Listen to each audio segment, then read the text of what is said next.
Hello everyone, cauliflower chilli என்னோடய ஸ்டைலில் எப்படி செய்கிறதுன்னு பார்க்கலாம். ஃபஸ்ட்டு ஒரு பேன் எடுத்திருக்கேன். அதில் 3 ஸ்பூன் இஞ்சி பூண்டு விழுது ஆட் பண்ணியிருக்கேன். 2 ஸ்பூன் அரிசி மாவு ஆட் பண்ணியிருக்கேன். காலிஃப்ளவருக்கு பைண்டிங்க்காக கடலை மாவு தான் அதிகமாக ஆட் பண்ணியிருக்கேன். கடலை மாவு வந்து ஒரு 6 to 7 ஸ்பூன் ஆட் பண்ணியிருக்கேன். இது வந்து 3 காலிஃப்ளவர் எடுத்து நான் செஞ்சுருக்கேங்க. அதனோட மெஷர்மெண்ட்டுக்காக நான் சொல்லிகிட்டு இருக்கேன். 6 to 7 ஸ்பூன் வந்து கடலை மாவு ஆட் பண்ணிக்கோங்க. ரெட் சில்லி பவுடர் வரமிளகாத்தூள் வந்து 2 ஸ்பூன் ஆட் பண்ணியிருக்கேன். இது வந்து ஸ்பைஸ் கரெக்டாக இருக்கும். நீங்கள் இதை விட கொஞ்சம் காரம் கம்மியாக வேணும் அப்படின்னா 1 ஸ்பூன் மட்டும் ஆட் பண்ணிக்கோங்க. ஏதாவது ஒரு சில்லி பவுடர், வீட்டில் என்ன சில்லி பவுடர் இருக்கோ அதில் வந்து 1 ஸ்பூன் ஆட் பண்ணிக்கோங்க. கார்ன்ஃப்ளவர் வந்து 4 ஸ்பூன் ஆட் பண்ணியிருக்கேன். அப்போ தான் வந்து நல்லா கரையாமல் சில்லி வரும் அப்படிங்கிறதுக்காக 4 ஸ்பூன் ஆட் பண்ணியிருக்கேன். உப்பு வந்து தேவையான அளவுக்கு போட்டுக்கோங்க. ஏன்னா வந்து காலிஃப்ளவர் வேக வைக்கும்போது நம்ம உப்பு போட்டு வேக வைப்போம். ஸோ வந்து டேஸ்ட் பார்த்துட்டு கூட நீங்கள் கூடுதலாக வேணும்னா ஆட் பண்ணிக்கலாம். கரம் மசாலா வந்து 1/2 ஸ்பூன் மட்டும் ஆட் பண்ணியிருக்கேன். ரொம்ப ஆட் பண்ணாலும் அதோட ஃப்ளேவர் அதிகமாக இருக்க மாதிரி இருக்கும்.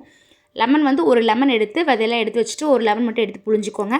இதிலேயே மசாலாவை மிக்ஸ் பண்ணி பாருங்கள், கரெக்டாக இருக்கும். இல்லைன்னா கொஞ்சமாக தண்ணி ஊற்றி மிக்ஸ் பண்ணிக்கோங்க. 3 காலிஃப்ளவர் எடுத்துகிட்டு அதை நான் க்ளீன் பண்ணி சின்ன சின்ன பீஸாக கட் பண்ணிவிட்டு வாஷ் பண்ணி சுடு தண்ணி கொதிக்க வச்சு அதில் வந்து மஞ்சத்தூள் உப்பும் போட்டு கொதிக்க வச்சதுக்கப்புறம் காலிஃப்ளவர் ஆட் பண்ணி ஆஃப் பண்ணிடுங்க. ஹாஃப் பாயில் கண்டிஷனில் வந்ததுன்னையும் தண்ணியை வந்து வடித்து வச்சுருங்க. காலிஃப்ளவர் மட்டும் எடுத்து தனியாக வடித்து வச்சுருங்க.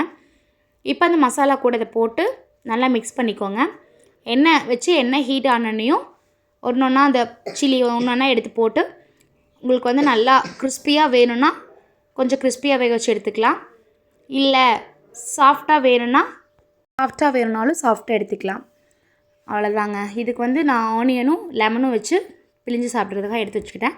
இது கூட டீ வச்சு நாங்கள் ஈவினிங் ஸ்நாக்ஸை முடிச்சாச்சுங்க. நீங்களும் இந்த மாதிரி ஒரு டைம் செஞ்சு பார்த்துட்டு எப்படி இருக்குங்கிறத கமெண்டில் ஷேர் பண்ணுங்கள். வீடியோ பிடிச்சிருந்தா வீடியோக்கு ஒரு லைக் பண்ணுங்கள், கமெண்ட் பண்ணுங்கள், சப்ஸ்கிரைப் பண்ணுங்கள்.